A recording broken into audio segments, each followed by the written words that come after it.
Hey guys, Aaron Cybertron Zheng here, and I'm finally back with another video for you all. As you may know, I was at the 2014 Pokemon World Championships this weekend. Of course, I qualified through finishing third at Worlds last year, and it was a lot of fun. I'm sure you guys tuned in into the live stream, saw Sejun Park dominate with Pachirisu, Mega Gyarados, and the rest of his team. It was super awesome. Sejun and I are actually close friends. He's really been an inspiration to me ever since I started playing BGC when he joined the scene. We've, battled a bunch. We've actually used each other's teams at tournaments before, and he is such an inspiration and honor, and I was so happy to see him win, because there is nobody in the world that works harder or plays more Pokemon than Sejun, and yeah, even though I didn't win it all in the end, if there was anyone else I could have chosen, it would have been him, and it was really just so nice being in the audience and cheering for him. For me personally, I ended up finishing 4-2 with a 18th place. Not as well as I would have liked. Obviously, I really wanted to make it back to top cut to get a chance at redemption after finishing third last year, but RNG wasn't in my favor, and I don't think I played as well as I did in the losses that I had. So it is what it is. Pokemon is, that kind of game, and in the end, I will be back making a run for it next year, so hopefully I get another shot. Hopefully I can qualify for Worlds again, but we'll see. Anyway, let's get on to the actual team report, since I love the team that I brought to Worlds this year. Before I get started, I just want to thank Alex Gomez. He's one of the best European seniors. He actually top 4 to European National for the last 3 years, excuse me. Top 8 Worlds both this year and last year, and him and I built this team together. So without his efforts, this team would not be nearly as perfected as it is, in my opinion, today. So thank you so much to Alex, and congrats to him on his top 8 finish. You can follow him on Twitter at PokeAlex1999.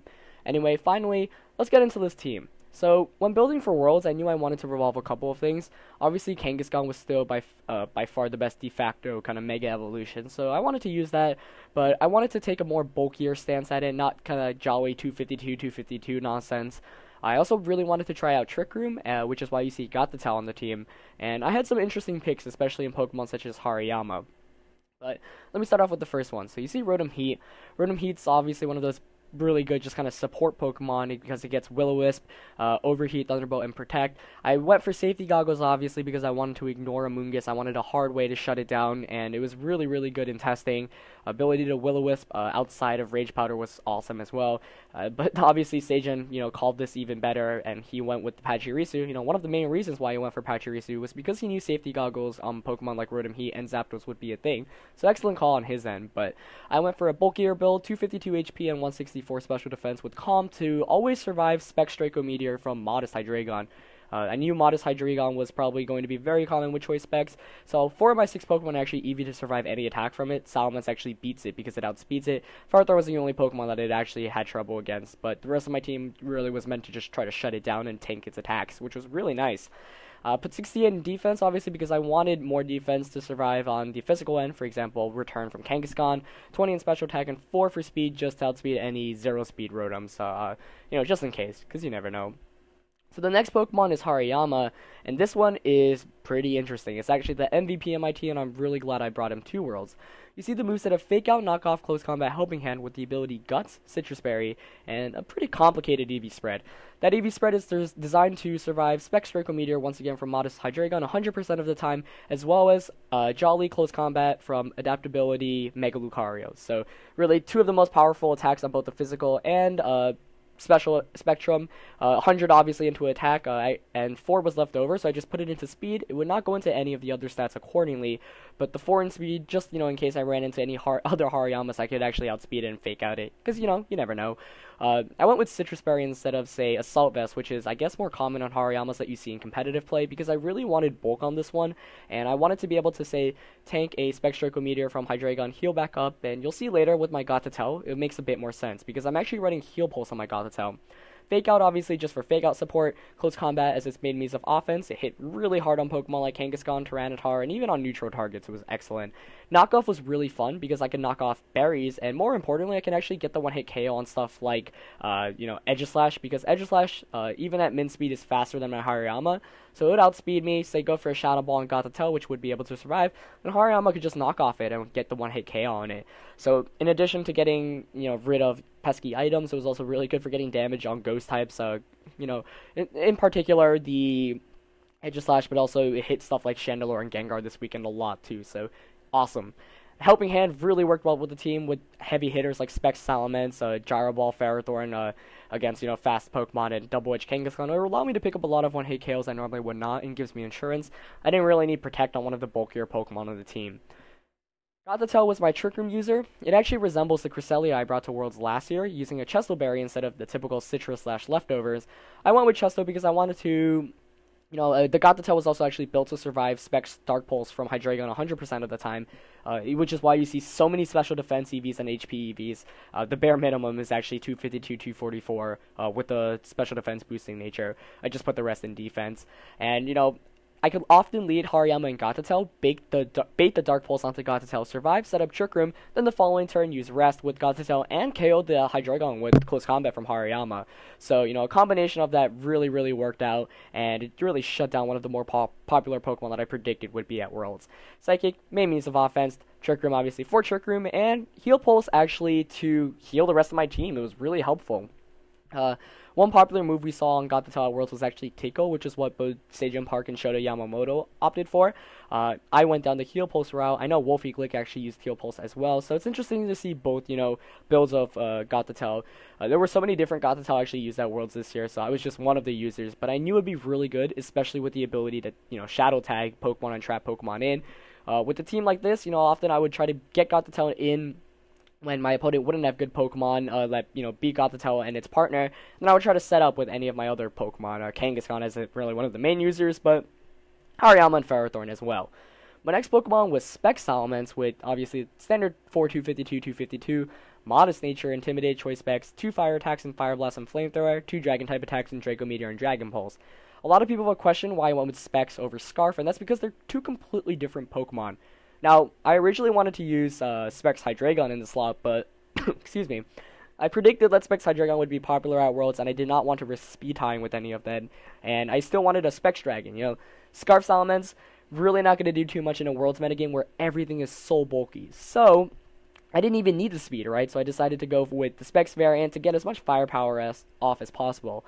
I went with Modest instead of Timid because Timid is really not necessary on Salamence, really, unless you want to outspeed or speed tie other Spec Salamences. But I didn't think Spec Salamence would be very common, and it really wasn't at Worlds. And I don't regret the choice with that at all, because with with Choice Specs and Modest and Helping Hand from Hariyama, Draco Meteor would one-hit KO so many things. You're probably asking why I went with 2 Fire-type attacks and 2 Dragon-type attacks, and the reason is because of accuracy. You want to maximize your chances, obviously, of hitting all your attacks, and Draco Meteor and Fire Blast, the reality is they miss so many times when you need them to hit. I didn't really need types like Rock Slide, Stone Edge, or Hydro Pump, so I decided to just go down the safer route. I knew there were so many times where I would need the 100% accuracy move that I could pick up one-hit KOs on instead of the lower accuracy but higher powered attacks. So just that assurance was really nice. And it really helped out. Dragon Pulse with Choice Specs and Modest really one-hit KOs most dragons that it doesn't normally. Ferrothorn was my next pick, and it was because I wanted to counter Kangaskhan really hard on this team. If you haven't realized already, I've got Kangaskhan, I've got a way to burn it with Rotom-Heat, I've got my own Kangaskhan. Excuse me, I said I've got Kangaskhan, but I've got Ferrothorn with Rocky Helmet, I've got Salamence to intimidate it, I've got Hariyama to close combat it. There was no way a Kangaskhan was going to roll over my team, and Ferrothorn was assurance for that. Iron Barb's Rocky Helmet absolutely decimates it if you switch in accordingly. I didn't go for the Lumberry, which is what Ray Rizzo used in the beginning of the year, but I still used his EV spread because I wanted to one-hit KO stuff like Rotom Wash, and I didn't predict that, I predicted that burns would not be as common at Worlds, and that really was the case. Ferrothorn was really awesome with Gothitelle and is an excellent Pokemon to use in Trick Room. You think Ferrothorn tends to be one of those bulkier Pokemon, but in this case it was just awesome in general as an attacker. Kangaskhan, final Pokemon, obviously the best de facto Mega Evolution in VGC. Surprisingly, at Worlds didn't have as much of an impact, not top-cutting Masters at all, but I still wanted to use it because I knew it'd be really powerful, and I didn't want to use Mawile, which is the normal Trick Room attacker you see with Gothitelle, mainly because I didn't want another Steel-type, and I loved Ferrothorn. You do see that I went with Protect and Double Edge instead of the common Fake Out and Return. That's because I think Protect is a lot better in Worlds. If you give your opponent the opportunity to just target that Kangaskhan slot, mindlessly, it can lead to a lot of KOs, and I had to play safely, so I wanted Protect. I didn't need Fake Out since I had Hariyama already, and Double Edge was really good because with the extra firepower, I could get KOs with Hariyama and Helping Hand, and I could heal myself actually with Gothitelle's Heal Pulse, so I didn't feel as bad taking damage and recoil, and Double Edge was actually a very popular pick. Most of the Japanese players who used Kangaskhan had Double Edge as well, including World Champion Kota Yamamoto in the finals of Juniors. My EV spray, 212 HP and 20 special defense, bare minimum to live or survive Spec Draco Meteor from a Hydreigon.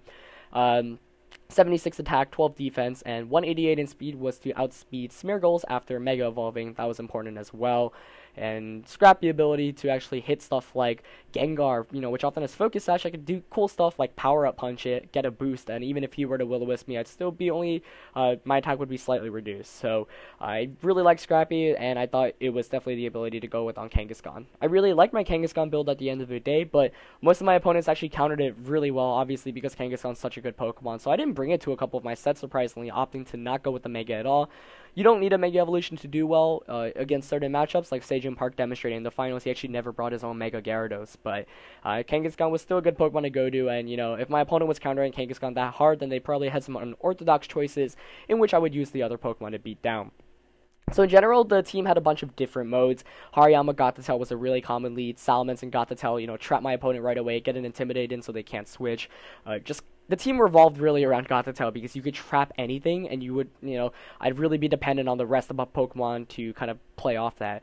But one of the weaknesses, for example, the loss that actually eliminated me from making top cut at Worlds was because Got-to-Tell got crit from a Dark Pulse. And another loss that I had in the first round, Got-to-Tell was flinched and crit and burned multiple times. So by using a slower Pokemon like Got-to-Tell, you do have to deal with kind of those RNG rolls, which is unfortunate. But you can prevent that, obviously, with, say, Fake Out from Hariyama. But it is something to be wary of when using a slower team because, the RNG rolls might not go in your favor. But in the end, I really like the team. It functioned really well, and you're definitely free to try it out yourself. I'll leave a description in the description below, a pastebin of it, so you can actually just copy it down to Showdown and test it out. In the end, it obviously wasn't a World Championship winning team. It didn't win Worlds, but I really thought it had the caliber and the potential to. And, obviously, shoutouts to all the other players who use awesome creative stuff. I went down the Kangaskhan route, but I really like Kangaskhan, and I don't have any regrets using it because he's just such a powerful... is such a powerful Mega Evolution. But yeah, there's so many different ways this team can operate, and I really can't describe it. So I'll just show you guys in the battle videos that I'll be uploading once a day in the next couple of days. Couple of weeks, really. I have so many battle videos saved up, and I'm really excited to show you all. So test out the team if you want yourself. Leave a like if you enjoyed the video. I'll be back on the daily upload grind, so 500 likes is always the goal. But I hope you guys enjoyed this team analysis. It was a lot of fun. I'll be doing a write-up about it on Nugget Bridge, so you can read it more in description, and you can read about my actual battles as well. But I just wanted to get a quick video out there. Not really quick since this has lasted so long, so you guys can see what the team I used at Worlds was like. Anyway, that's it for today, guys, and I'll see you next time. Alright, peace.